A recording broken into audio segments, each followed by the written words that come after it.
Hello everyone, this is Swati. Welcome to Shreeji classes. आज हम start करेंगे strong electrolyte, weak electrolyte and electrolysis होने के बाद वो कैसे बिहेव कर रहे हैं। ठीक है, तो स्ट्रॉन्ग और वीक इलेक्ट्रोलाइट जो हैं हमारे, वो कैसे बिहेव कर रहे हैं, किस तरह ब्रेक डाउन हो रहे हैं, कौन ब्रेक हो रहा है कौन नहीं हो रहा है। इससे पहले हमने सेल के बारे में चीज़ें पढ़ी हैं, इंपॉर्टेंट टर्म्स जैसे कंडक्टिविटी, रेजिस्टिविटी, ये सारी चीज़ें, मोलर कंडक्टिविटी, ये सारी चीज़ें पढ़ ली हैं। अब हम जो बात करेंगे कि ये जो केमिकल्स हैं वो कैसे ब्रेक डाउन हो रहे हैं, कैसे नहीं ब्रेक डाउन हो रहे हैं, या कौन कितना ज़्यादा ब्रेक डाउन हो रहा है, इस पर बात करेंगे। ठीक है, लास्ट जो हमने वीडियो बनाया था उसमें हमने ग्राफ बताया था जिसमें कंसंट्रेशन और मोलर कंडक्टिविटी के रिस्पेक्ट में था। ठीक है, जब मोलर कंडक्टिविटी और कंसंट्रेशन के रिस्पेक्ट में था तो एक इस तरह को शो हुआ था कि ये जो कंसंट्रेशन है और ये है मोलर कंडक्टिविटी। तो जो हमारा स्ट्रॉन्ग इलेक्ट्रोलाइट था वो ऐसा ग्राफ शो कर रहा था, जो हमारा वीक इलेक्ट्रोलाइट था वो ऐसा ग्राफ शो कर रहा था, कुछ ऐसा। अब जब हमने स्ट्रॉन्ग इलेक्ट्रोलाइट में डाइल्यूशन कराया था या एक्स्ट्रापोलेशन कराया था इसका, क्योंकि इधर कंसंट्रेशन बढ़ रही है और इधर डाइल्यूशन बढ़ रहा है। डाइल्यूशन मतलब हमने पानी मिक्स कर दिया है हमारे सॉल्यूशन में। तो जब हम इधर जा रहे थे तो डाइल्यूशन हो रहा था, तो डाइल्यूशन हो रहा था, जो स्ट्रॉन्ग इलेक्ट्रोलाइट था उसको हमने उस ग्राफ को एक्स्ट्रापोलेट कर दिया था, और जिस जगह वो एक्स्ट्रापोलेशन पे, जिस पॉइंट पे वो मिल रहा था, उसको हम लिमिटिंग मोलर कंडक्टिविटी बोल दिया था, उस टर्म यूज़ किया था जहाँ पे इन्फिनाइट डाइल्यूशन हो रहा हो। ठीक है, तो ये टर्म था जो मुझे लग रहा था शायद कहीं डाउट हो कि ये क्यों किया गया है। तो मैक्सिमम डाइल्यूशन शो करने के लिए किया गया, और जब हमें पता है कि हमारे स्ट्रॉन्ग इलेक्ट्रोलाइट कम्प्लीटली डिसोसिएट हो जाता है और वीक इलेक्ट्रोलाइट पार्शली डिसोसिएट होता है। ठीक है, हम स्टार्ट करते हैं अपना आज का टॉपिक, स्ट्रॉन्ग इलेक्ट्रोलाइट कैसे वर्क करेगा, उसके बाद वीक इलेक्ट्रोलाइट, उसके बाद फैराडेज लॉ।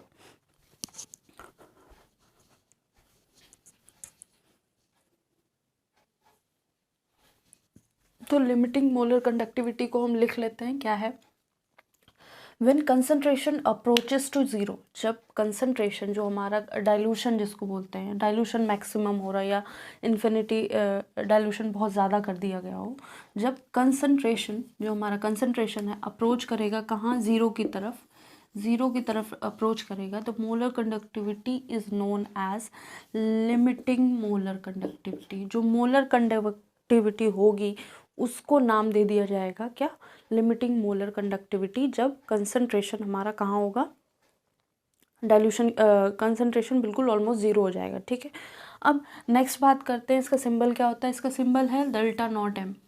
ठीक है, जो इसका सिंबल है डेल्टा नॉट एम से रिप्रेजेंट कर दिया जाता है। हमने एक बार ग्राफ में लास्ट टर्म पे भी बताया था कि कहाँ पे होगा डेल्टा नॉट एम। अभी फिर से डिस्कस कर लेंगे, स्ट्रॉन्ग इलेक्ट्रोलाइट देखते हैं उसके बाद। ठीक है, स्ट्रॉन्ग इलेक्ट्रोलाइट क्या है, डिसोसिएट कम्प्लीटली इनटू आयंस। जैसे कोई भी इलेक्ट्रोलाइट है हमने ले लिया, जैसे NaCl ले लिया। ठीक है, हमने NaCl ले लिया, NaCl को जब हमने ब्रेक किया तो क्या बन गया, Na प्लस Cl माइनस। तो Na plus Cl minus break down हो गया कम्प्लीटली, तो ये स्ट्रॉन्ग इलेक्ट्रोलाइट है। अगर ऐसा कुछ होगा कि वो कम्प्लीटली डिसोसिएट नहीं हो रहा होगा या ब्रेक डाउन नहीं हो रहा होगा तो वो स्ट्रॉन्ग इलेक्ट्रोलाइट नहीं होगा। तो पहली कंडीशन ये है कि डिसोसिएशन हो रहा होगा, कैसा, कम्प्लीटली इनटू आयंस। ठीक है, सेकंड क्या है, delta increases slowly with dilution. ठीक है, जैसे जैसे डाइल्यूशन बढ़ाया जाएगा वैसे वैसे मोलर कंडक्टिविटी है या कंडक्टिविटी है हमारी, वो क्या करेगी, इंक्रीज करेगी, स्लोली इंक्रीज करेगी। ठीक है, और उस जो इंक्रीज का प्रोसेस हो रहा है वो इस इक्वेशन के थ्रू रिप्रेजेंट किया जाएगा।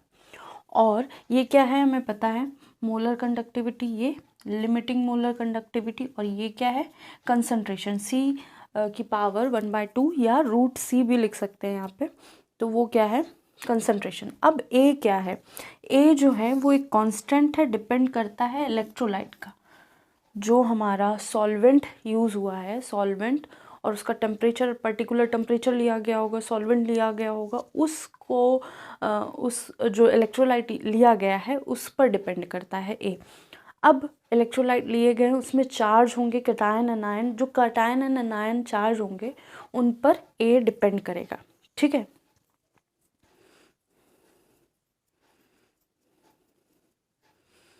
और एक और बात कि जो ए है वो जब एक जैसे सॉल्वेंट या इलेक्ट्रोलाइट्स यूज़ किए जाएंगे, सॉरी, एक जैसे इलेक्ट्रोलाइट्स जब यूज़ किए जाएंगे तो उनका ऑलमोस्ट सिमिलर या एक जैसा ए की वैल्यू होगी, ठीक है। तो चार्ज पे डिपेंड करता है ए और इलेक्ट्रोलाइट पे डिपेंड करता है, ठीक है।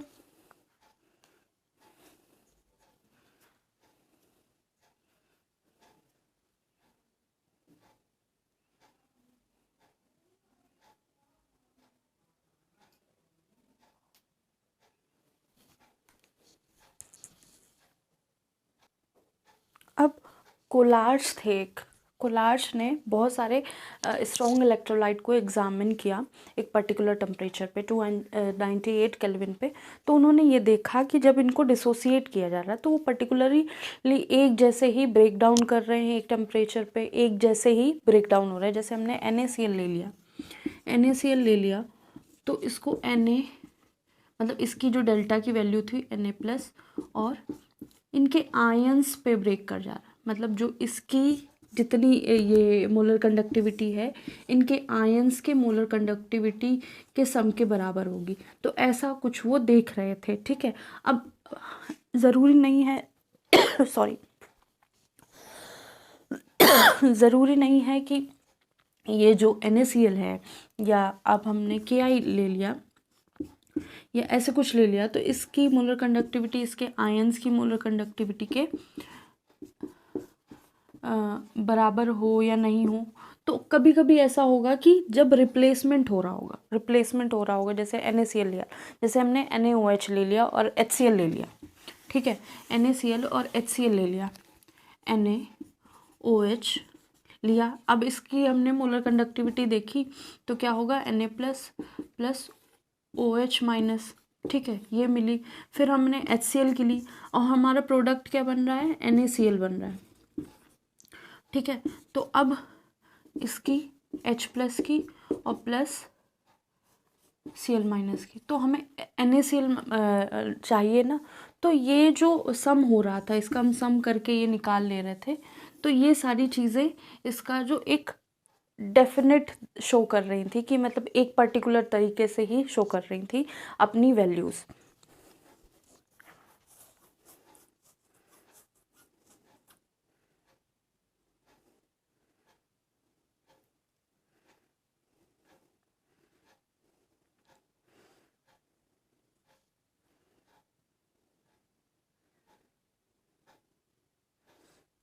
ठीक है, तो ये है हमारा स्ट्रॉन्ग इलेक्ट्रोलाइट। अब कोलार्ड्स लॉ एक्चुअली कह क्या रहे थे उसको हम लिख लेते हैं, ठीक है। कभी कभी हो जाता है कि ऐसे एग्जाम्पल रेंडमली कुछ लेने पर नहीं समझ में आता है, लेकिन जब हम लिखने के बाद एग्जाम्पल लिखेंगे तो हमें सारी चीज़ें समझ में आएंगी।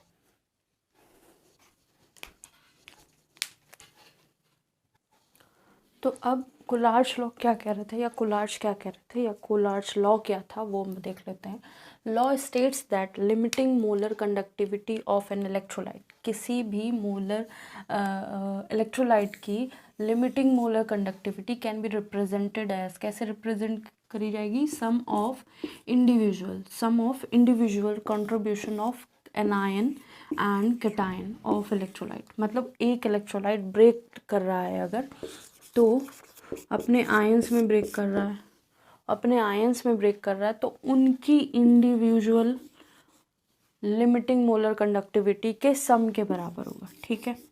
तो अगर NaCl ब्रेक किया है तो NaCl की जो मोलर कंडक्टिविटी होगी, limiting molar conductivity of NaCl is equal to limiting molar conductivity of Na plus limiting molar conductivity of Cl- या limiting molar conductivity of any electrolyte is equal to limiting molar conductivity of cation plus limiting molar conductivity of anion. तो lambda naught plus क्या है, limiting molar conductivity of cation, lambda naught minus क्या है, limiting molar conductivity of anion, ठीक है। अगर हमारे पास x number of cation present हैं तो x का मल्टीप्लाई कैटायन से कर देंगे, और x number of anions present हैं तो लिमिटिंग मोलर कंडक्टिविटी के साथ x का मल्टीप्लाई कर देंगे। तो ये भी ऐसे भी लिख सकते हैं और ये तो होगा ही, ठीक है। कोई भी कैटायन है, ठीक है, उसके x मोल्स हैं या x नंबर्स हैं तो x का मल्टीप्लाई कर देंगे, और एनायंस भी x होंगे तो उसका मल्टीप्लाई कर देंगे, ठीक है। अगर डिफरेंट है तो डिफरेंट का मल्टीप्लाई करेंगे।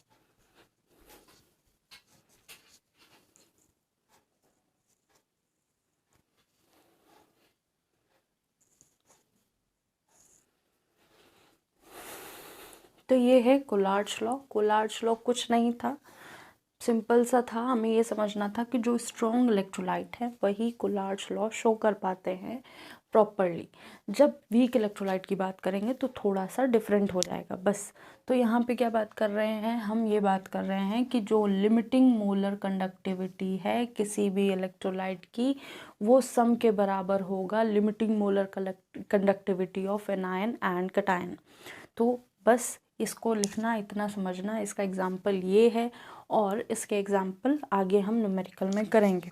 देखिए ऐसा है कि चैप्टर एक बार कंप्लीट हो जाए फिर हम न्यूमेरिकल करें, या फिर चैप्टर के मिड में रोक के न्यूमेरिकल करें। तो ये वाला चैप्टर ऐसा है कि क्वेश्चंस मिक्स होके आते हैं, ठीक है।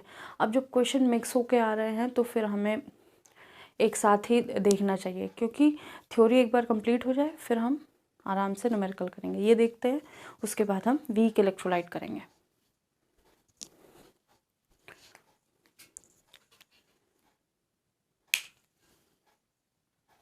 तो वीक इलेक्ट्रोलाइट की बात कर लेते हैं। वीक इलेक्ट्रोलाइट क्या होते हैं?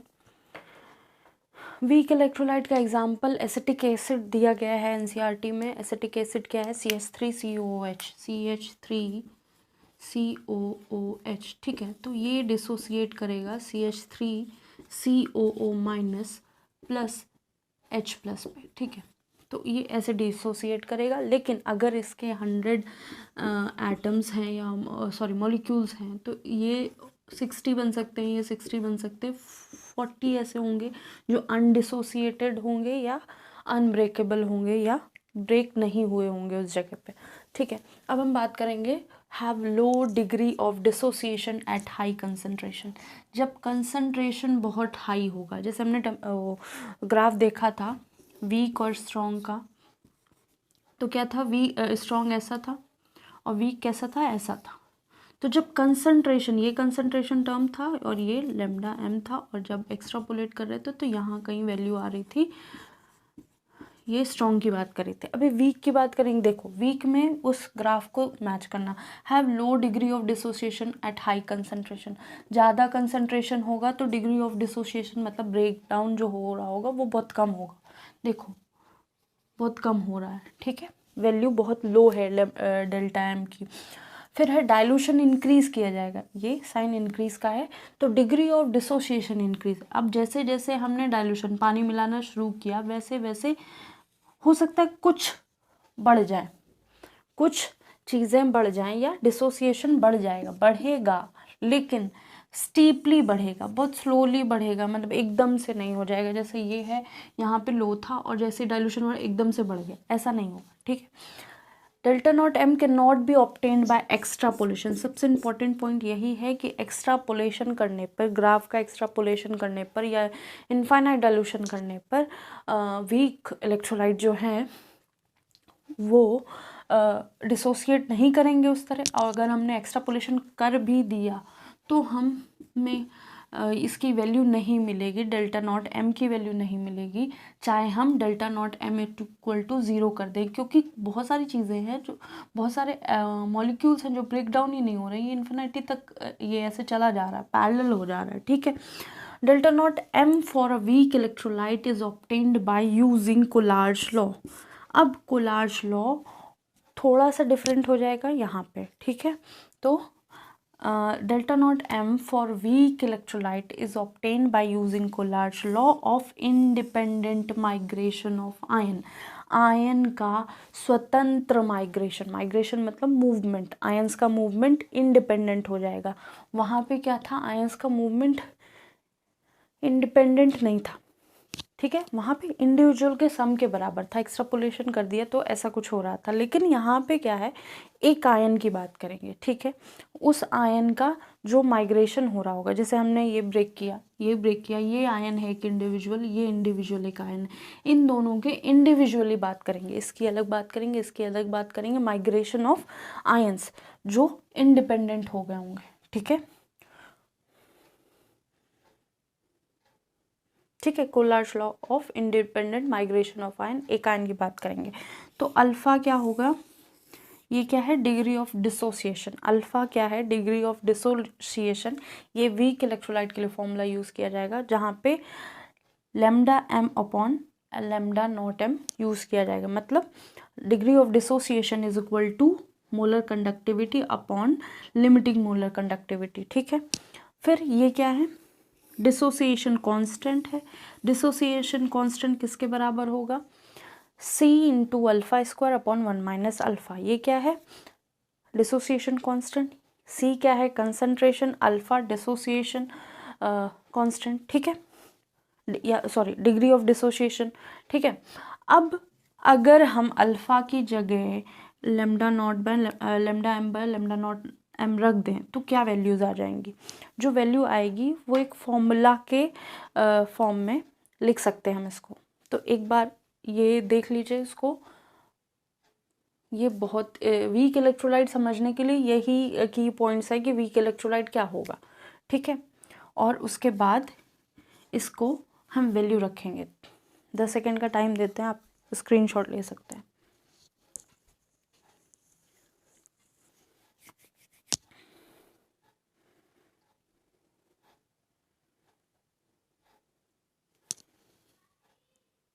तो ये हमारी इक्वेशन थी। अब हम अल्फ़ा की वैल्यू रख लेते हैं, तो c lambda m upon lambda naught m का whole square upon 1 minus lambda m upon lambda naught m, ठीक है। अब क्या करेंगे, जो ये स्क्वायर ऊपर ही रखेंगे, ये डिनोमिनेटर में आ जाएगा, तो c lambda m square upon lambda naught m 1 minus lambda M upon lambda not M. ये डेरिवेशन नहीं आता है तो आप केवल फॉर्मूला देखिए, और ऐसा उसमें कुछ रॉकेट साइंस जैसा नहीं है कि आपको लगे कि हाँ ये सॉल्व करना आना बहुत ज़रूरी है।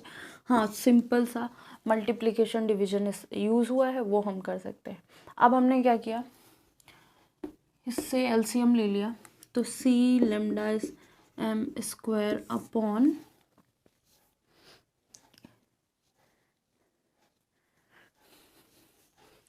लेमडा नॉट एम 1 क्या ले रहे थे हम, lambda not M minus lambda not lambda M upon, क्योंकि हमने एलसीएम ले लिया और ये स्क्वायर था, ये भी स्क्वायर है, तो इससे एक कट जाएगा, ठीक है। तो हमारा बचा सी मोलर कंडक्टिविटी का square upon limiting molar conductivity, ये एक इक्वेशन बन जाएगी, ठीक है। तो ये क्या है, हमारा डिग्री ऑफ डिसोसिएशन के टर्म में जो हमारे वीक इलेक्ट्रोलाइट हैं वो ऐसे इसकी वैल्यू ऑब्टेन कर सकते हैं। तो क्या है, dissociation constant is equal to concentration into molar conductivity का square upon limiting molar conductivity into limiting molar conductivity minus molar conductivity. तो ये है हमारा जो रिड्यूस्ड फॉर्मूला है, और इसी को हम किस में लिख सकते हैं, is equal to C alpha square 1 minus alpha. तो ये वीक इलेक्ट्रोलाइट के लिए फॉर्मूला यूज़ होगा, ठीक है। और उससे पहले वाला जो हमने फॉर्मूला लिखा था वो स्ट्रॉन्ग इलेक्ट्रोलाइट के लिए था।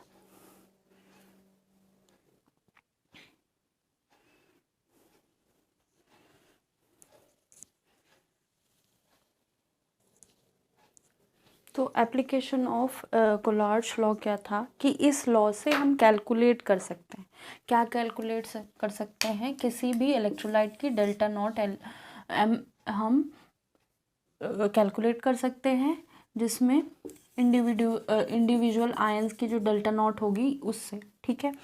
अब वीक इलेक्ट्रोलाइट की बात करेंगे तो वीक इलेक्ट्रोलाइट में हम डायरेक्टली तो नहीं फाइंड आउट कर सकते, लेकिन वी फाइंड डिसोसिएशन कांस्टेंट, ठीक है। डिसोसिएशन कांस्टेंट फाइंड कर लेंगे जिससे, और एक पर्टिकुलर कंसंट्रेशन पे तो हमको डेल्टा नॉट एम और डेल्टा एम की वैल्यू मिल जाएगी, ठीक है। तो ये था एप्लीकेशन ऑफ कोलार्ड्स लॉ। अब ये टॉपिक ख़त्म हो गया है। अब हम बात करेंगे किसकी, इलेक्ट्रोलिटिक सेल्स एंड इलेक्ट्रोलिसिस, ठीक है। इलेक्ट्रोलिटिक सेल, तो एक बार इसको और 1 मिनट में देख लेते हैं। कोलार्ड्स लॉ जो है वो अप्लाई होगा स्ट्रॉन्ग इलेक्ट्रोलाइट पे। स्ट्रॉन्ग इलेक्ट्रोलाइट वो होते हैं जो कंप्लीटली डिसोसिएट हो जाते हैं। कंप्लीटली डिसोसिएट हो जाते हैं तो हम उनके इंडिविजुअल आयंस के डेल्टा नॉट एम की वैल्यू निकाल सकते हैं। अब उनका सम करके हम एक इलेक्ट्रोलाइट का लिमिटिंग मोलर कंडक्टिविटी निकाल सकते हैं, ठीक है। ये हो गई स्ट्रॉन्ग की बात, ठीक है। अब वीक की बात करेंगे तो हम डायरेक्टली नहीं निकाल पाते हैं उसका, क्योंकि पूरी तरह वो डिसोसिएट नहीं हुआ होता है। अब यहाँ पे डिसोसिएशन कांस्टेंट हम निकालेंगे कहाँ पे, पर्टिकुलरली कंसंट्रेशन पे, कि इस जैसे कोई कंटेनर है वहाँ पे कंसंट्रेशन 1 मोलर दे दिया गया, या 1 मोलैलिटी दे दिया, या 1 नॉर्मल दे दिया गया, नॉर्मेलिटी दे दी गई, ठीक है, या मोलैलिटी कुछ दे दी गई, ठीक है। तो वह उस पर्टिकुलर कंसंट्रेशन पे डिसोसिएशन कांस्टेंट क्या होगा, डिसोसिएशन कांस्टेंट पता चल जाएगा तो हम लैम्डा नॉट एम और लैम्डा एम निकाल सकते हैं, ठीक है। ये है हमारा एप्लीकेशन, मतलब कोलार्ड्स लॉ हम क्यों यूज़ कर रहे थे या क्या था उस पर हमने बात कर ली। अब हम इलेक्ट्रोलाइट्स जो सेल में यूज़ हो रहे हैं वो उसकी बात करेंगे।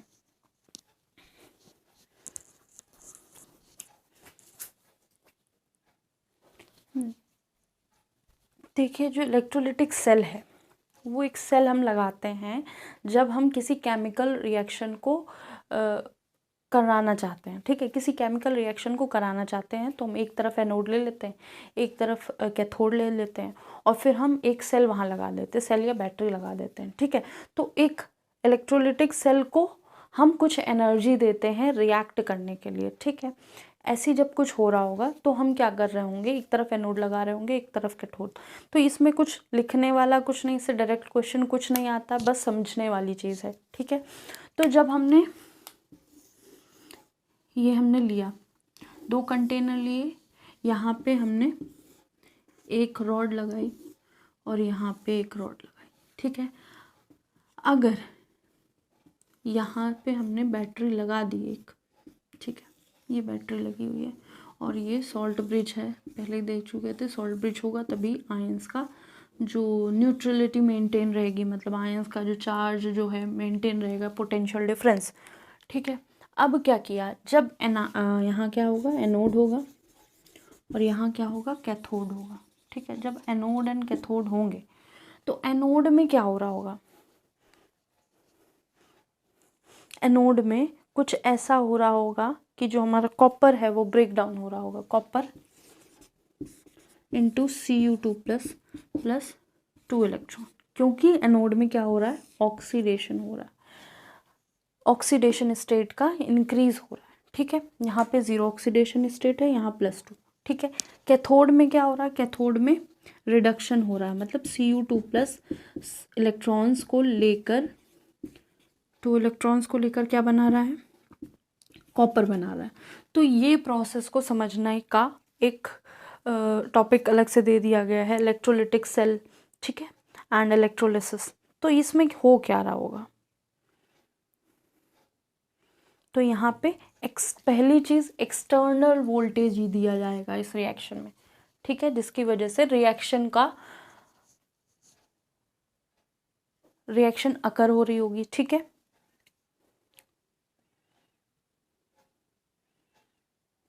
तो ऐसी रिएक्शंस बहुत सारी इंडस्ट्रीज में यूज़ होती है, ठीक है। अब ये मतलब फिगर देखिए, फिगर ये देखेंगे तो ज़्यादा चीज़ें समझ में आएंगी।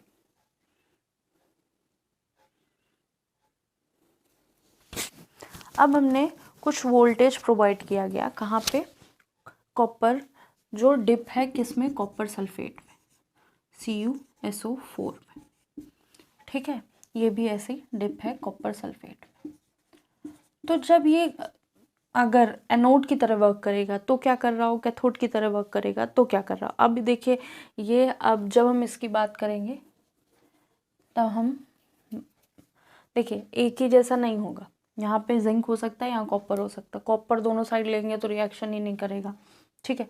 अब हम पहले, अगर कॉपर एनोड की जगह होगा तो क्या होगा, एनोड ब्रेक डाउन हो जाएगा, कॉपर ब्रेक डाउन हो जाएगा, बहुत सारे इलेक्ट्रॉन यहाँ इकट्ठे हो जाएंगे, ठीक है, बहुत सारे इलेक्ट्रॉन्स हो जाएंगे इकट्ठे।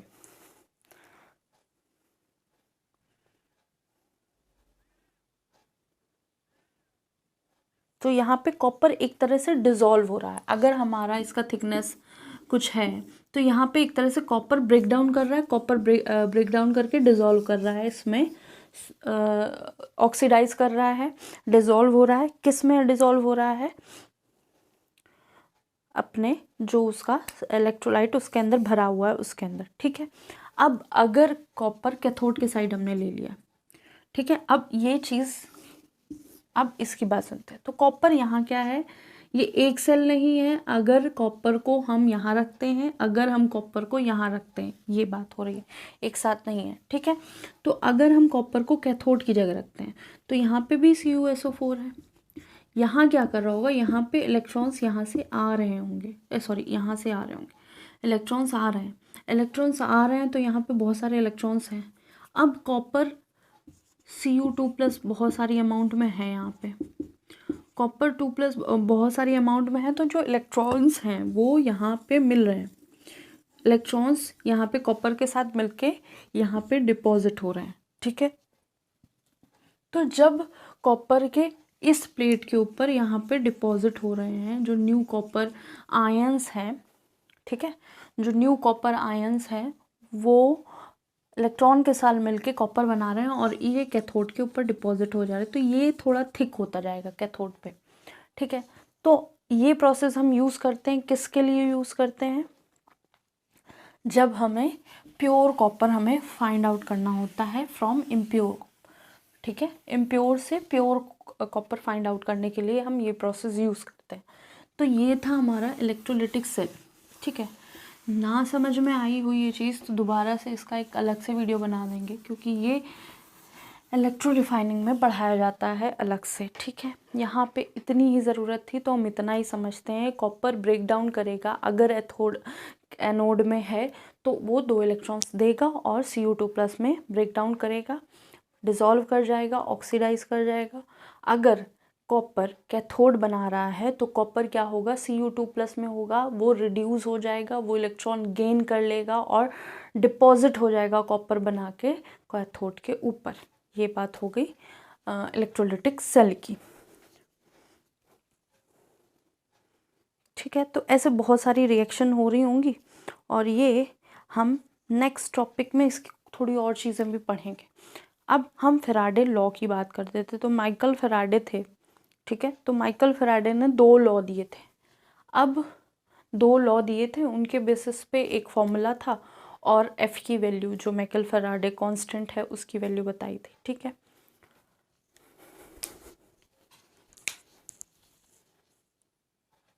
तो ये है फैराडेज लॉ। पहला क्या है, amount of chemical reaction occur at any electrode, ठीक है, during electrolysis by a current is proportional to quantity of electricity pass through it. मतलब कि कोई भी केमिकल रिएक्शन हो रही होगी किसी भी इलेक्ट्रोड पे ड्यूरिंग इलेक्ट्रोलिसिस, तो जैसे हमने इलेक्ट्रोड पे बात करी थी कि इस इलेक्ट्रोड पे कोई रिएक्शन हो रही है, तो ड्यूरिंग इलेक्ट्रोलिसिस मतलब पूरा सेल बना होगा और इलेक्ट्रोलिसिस प्रोसेस हो रही होगी by current is proportional to quantity of electricity pass through it.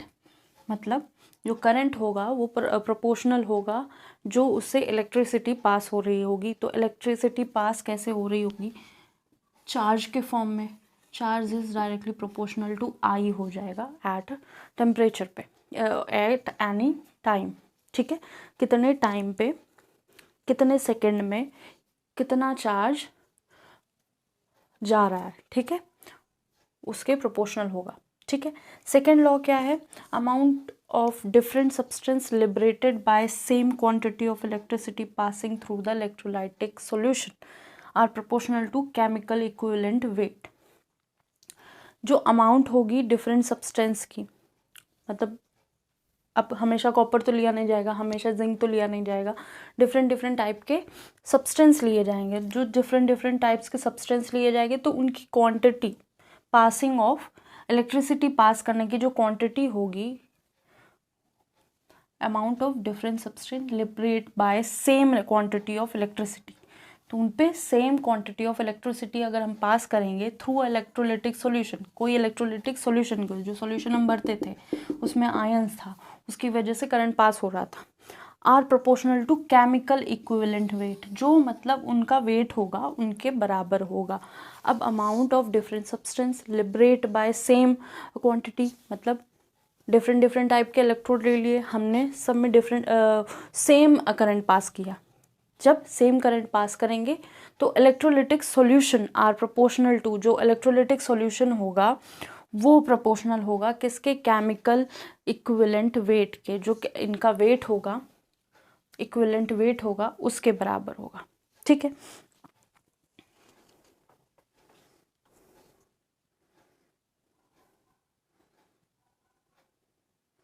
और केमिकल इक्विवेलेंट वेट क्या होता है, एटॉमिक मास, किसी का भी एटॉमिक मास, उस और उससे जो नंबर ऑफ इलेक्ट्रॉन्स रिड्यूस हो रहे हैं, मतलब upon number of electron reduce, ठीक है। ये क्या है, chemical equivalent, chemical equivalent weight is equal to atomic mass upon number of, मतलब अगर कॉपर है और उससे Cu2 प्लस 2 इलेक्ट्रॉन मिल रहे हैं, तो 2 इलेक्ट्रॉन लिबरेट कर रहे हैं ना, तो जब 2 इलेक्ट्रॉन लिबरेट कर रहे हैं तो क्या हो रहा है, नंबर ऑफ इलेक्ट्रॉन रिड्यूस, मतलब Cu2 को 2 इलेक्ट्रॉन चाहिए Cu बनाने के लिए, ठीक है।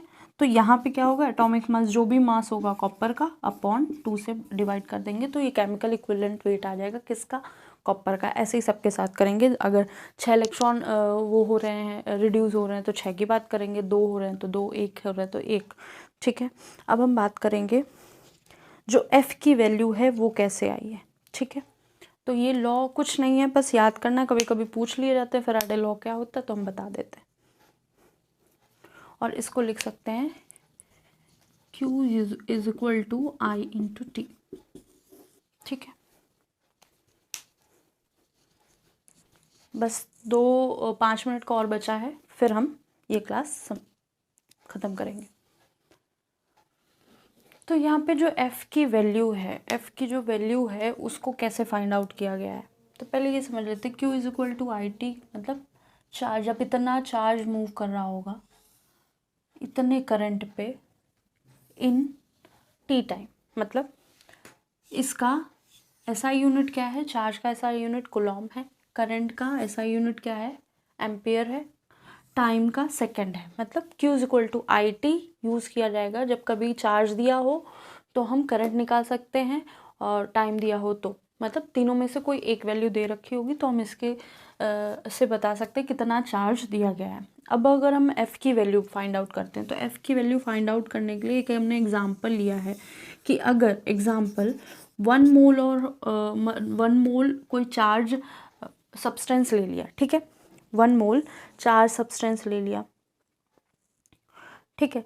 अगर अमाउंट ऑफ कोई ऐसा सब्सटेंस लिया जो ऑक्सीडेशन हो रहा है या रिडक्शन हो रहा है, तो उस सब्सटेंस को, ये अगर हमने 1 मोल लिया है तो इसका भी 1 मोल इलेक्ट्रॉन्स की ज़रूरत बनेगी उसको डिपॉजिट करने के लिए, मतलब उसका प्योर फॉर्म बनाने के लिए। ऐसे ही तो हो रहा था कैथोड में, कैथोड में हमको इलेक्ट्रॉन मिल रहे थे, कैथोड पे साइड क्या था, कॉपर में, कॉपर 2+ के फॉर्म में था, उसको इलेक्ट्रॉन्स मिल रहे थे और वो कॉपर कैथोड पे जाकर डिपॉजिट हो रहा था, प्योर फॉर्म मिल रहा था। तो ऐसे ही यहाँ पे क्या हमने सिल्वर ले लिया, तो सिल्वर में क्या है कि 1 मोल सिल्वर प्लस आयन है, उसको 1 मोल इलेक्ट्रॉन की नीड है Ag बनने में, ठीक है, सिल्वर बनने के लिए, ठीक है। और ये जाके डिपॉजिट हो जाएगा कहाँ, हमारे कैथोड पे। अब यहाँ पे कितने क्वांटिटी ऑफ इलेक्ट्रिसिटी होगी, इलेक्ट्रिसिटी पास हो रही होगी, वो हमें बताना है। तो ये रह गया था। तो अब क्या है, एक मोल में कितने इलेक्ट्रॉन्स होंगे, 1 मोल इलेक्ट्रॉन में कितने होंगे, Na इलेक्ट्रॉन्स होंगे। और चार्ज कितना होगा, 1.60 टू 1 10⁻19 कूलॉम चार्ज होगा। अब इसकी Na की वैल्यू रखेंगे, C की वैल्यू रखेंगे। Na और C की वैल्यू रखने के बाद जो वैल्यू आएगी हमारी 96487 कूलॉम मोल इनवर्स, वो किसके बराबर होगी, 96500 के बराबर, 96500 कूलॉम मोल इनवर्स। ठीक है, तो ये है हमारी फैराडे की वैल्यू, जिसको हम इक्वल टू F बोल देते हैं। ठीक है, अब ये क्या है, क्वांटिटी ऑफ इलेक्ट्रिसिटी, जो क्वांटिटी ऑफ इलेक्ट्रिसिटी पास हो रही है थ्रू 1 मोल ऑफ इलेक्ट्रॉन, वो क्या है, फैराडे है। मतलब 1 मोल इलेक्ट्रॉन के पास होने पर कितनी इलेक्ट्रिसिटी की क्वांटिटी हमें मिली है, या कितनी इलेक्ट्रिसिटी मिली है हमें, वो क्या है, फैराडे। तो इसको देख लीजिए।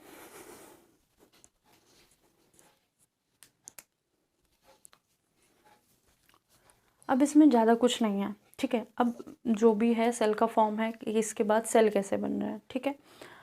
अब जो इससे पहले के वीडियो हैं वो आप देख लीजिए। जब सारी चीज़ें कनेक्टेड वे में देखेंगे तो आपको चीज़ें समझ में आएंगी।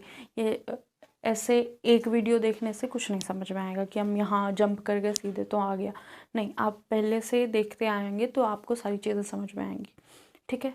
आई होप आपको चीज़ें समझ में आ रही होंगी और चीज़ें स्मूथली चल रही होंगी केमिस्ट्री में, ठीक है। और भी ज़्यादा वीडियोस और डिफरेंट सब्जेक्ट के, जैसे फिज़िक्स के, वो भी लेके आएंगे। लेकिन अभी ये, क्योंकि जिनके बोर्ड्स के पेपर हैं वो सारे बोर्ड दे चुके हैं या दे रहे हैं, ठीक है, वो तो अपना कंप्लीट कर रहे हो। नेक्स्ट सेशन से हम बिल्कुल टू द पॉइंट और सिलेबस के अकॉर्डिंग ही चलेंगे। ये मिड में हमने सोचा था कि शॉर्ट्स में कंप्लीट कर लेंगे, लेकिन कुछ चैप्टर्स ऐसे होते हैं शॉर्ट्स में कंप्लीट नहीं होते हैं, ठीक है। आई होप आपको चीज़ें समझ में आ रही होंगी। लाइक एंड सब्सक्राइब ज़रूर कीजिएगा और कमेंट ज़रूर कीजिएगा जो चीज़ें नहीं समझ में आ रही हैं उसके लिए, और जो चीज़ें समझ में आ रही हैं उसके लिए, ठीक है। आज के लिए इतना ही, थैंक यू।